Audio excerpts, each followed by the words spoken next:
Assalamualaikum warahmatullahi wabarakatuh. Sugeng di sini.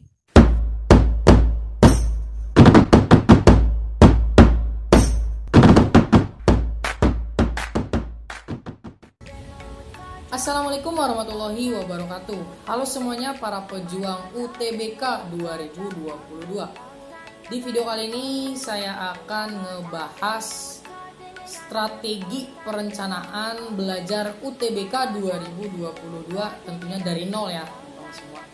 Jadi video ini cocok banget buat kalian para pejuang UTBK 2022. Nah, baik yang sekarang udah kelas 12 dan juga yang gap year ya. Jadi silakan tonton video ini sampai selesai. Jangan lupa ya, yang baru gabung di channel ini silakan di subscribe dulu channel ini. Jangan lupa aktifkan loncengnya karena setiap hari saya akan bahas soal-soal untuk persiapan UTBK 2022. Di sini saya akan memberikan beberapa strategi ya untuk persiapan UTBK 2022. Tentunya strategi ini kita mulai dari nol ya. Oke, yang pertama. Di sini saya udah beri catatan ya. Yang pertama teman-teman harus nge-breakdown dulu ya, si materi itu harus di-breakdown, dan juga ya setelah teman-teman ya pilih-pilih lah ya, bahasa ini ya pilih-pilih aja. Karena kita tahu bahwa materi yang sekarang kita pelajari di sekolah gitu kan ya nggak semuanya masuk di UTBK kan. Nah gitu, jadi teman-teman harus pilih-pilih dulu materi-materi apa yang nanti akan muncul di UTBK 2022.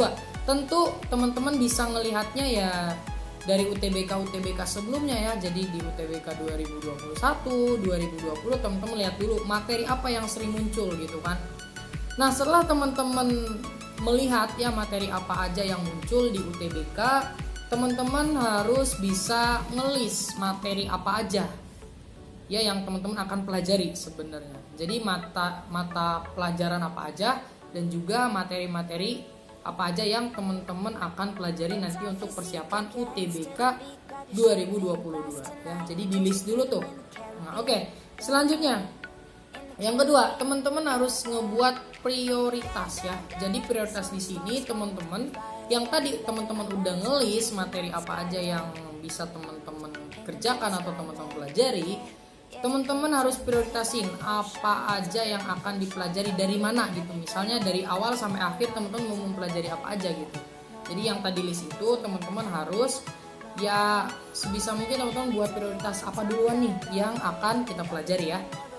Kenapa? Agar teman-teman belajarnya itu efektif dan juga efisien kayak gitu ya. Jadi ya sekarang mah kita belajarnya apa ya?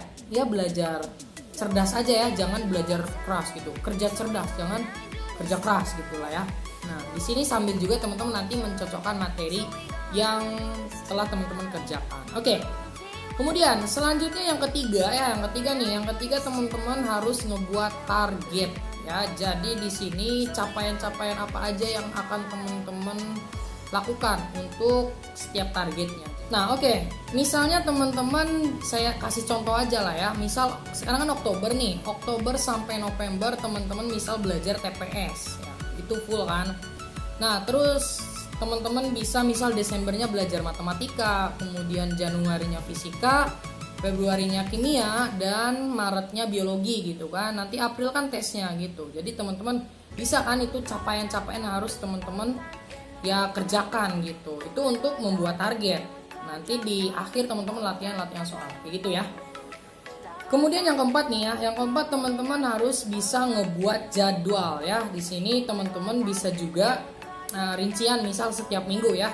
Setiap minggu nanti di akhir minggu teman-teman evaluasi apa sih yang perlu kita pelajari lagi gitu kan. Nah, misal untuk membuat jadwal ini kenapa perlu banget? Karena ketika teman-teman tadi udah mengelis materi-materinya, terus teman-teman tidak ngebuat jadwalnya ya dia bakal berantakan gitu kan. Nah, misal Senin teman-teman belajar misalnya matematika, kemudian Selasa kimia, misal yang saintek ya. Terus Rabunya biologi, Kamisnya fisika, Jumatnya misalnya TPS sama latihan-latihan soal gitu kan. Misalnya Jumat sama Sabtu misalnya kan. Nah, Minggunya libur. Nah, misalnya teman-teman liburan gitu kan. Nah, itu perlu sebenarnya liburan. Jadi nanti di akhir juga harus ada evaluasi kayak gitu. Itu untuk buat jadwal ya. Jadi harus dibuat jadwalnya. Oke, gitu ya. Nah selanjutnya yang terakhir banget nih, ini yang paling penting gitu kan. Kenapa? Karena setelah teman-teman merencanakan dari 1 sampai 4 tadi, ketika yang 5 tidak dikerjakan itu ya bakal apa ya? Ya bisa dibilang ya cuma rencana doang. Apa itu yang 5? Betul, yang kelima itu adalah eksekusi. Jadi teman-teman ketika udah ngerencanain sesuatu tapi tidak dieksekusi, ya udah sama aja kan, sama aja bohong gitu. Nah tapi di eksekusi ini kan suka ada yang misalnya nggak ada motivasi, ya jadi aja cuma rencana-rencana doang. Jadi teman-teman harus bisa meningkatkan motivasi teman-teman dalam belajar gitu ya. Ya sebenarnya untuk meningkatkannya teman-teman misalnya kenapa sih aku harus lulus UTBK misalnya kan? Kenapa? Itu tujuannya itu untuk apa sih? Nah ingat-ingat lagi, apakah mau membahagiakan orang tua, apakah mau emang ya aku mah pengen di PTNA misalnya gitu kan. Nah ingat lagi, nah kalau udah gitu teman-teman bisa nanti konsisten ya, konsisten dengan nanti kalau udah konsisten itu lebih belajarnya itu lebih enak sebenarnya kalau udah konsisten ya. Nah ingat-ingat tujuan teman-teman itu masuk PTN itu mau apa gitu ya. Nah oke, untuk strateginya itu dulu aja lah ya. Nanti kita akan lanjutkan lagi. Jika teman-teman butuh lagi silahkan ditulis di kolom komentar ya. Terima kasih. Semangat terus. Saya doakan semoga teman-teman bisa masuk PTN yang diinginkan. Amin amin ya robbal alamin. Assalamualaikum warahmatullahi wabarakatuh.